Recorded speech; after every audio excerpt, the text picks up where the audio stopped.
आबा आणि मी बरेच वर्ष झाले आम्ही जेव्हा विरोधात पण काम करत असो, एकत्रही काम करत असो, तरी डोंगरीच्या माध्यमातून, समितीच्या माध्यमातून मी 6 वर्ष झाले आबांबरोबर काम करते.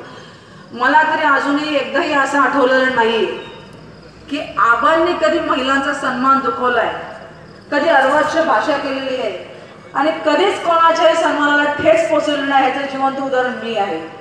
मी जरी विरोधात काम केलं तरी सुद्धा मला माहिती की आबांनी त्या मला सन्मानच दिला. कधीही माझ्या पायात पाय अडकवलं नाही, कधीही मला असं कुठेतरी दाबण्याचा प्रयत्न केलेला नाही, ते कोणत्याही कामात खोडा घातलेला नाही. कधी आम्ही गेलो, कोणी नाव सांगितलं, आम्ही म्हणायचो जा तुम्ही आमदारांकडे जा.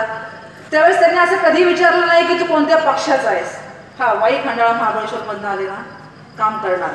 त्यामुळे आबा तुमचा एक स्वभाव आम्हाला खूप रोचतो की खरंच की तुम्ही त्यावेळेस बघत नाही की माणूस कुठचा आलेला आहे आणि विकास कामाची गंगा जी तुम्ही केलेली आहे तर त्याला तोडच नाही.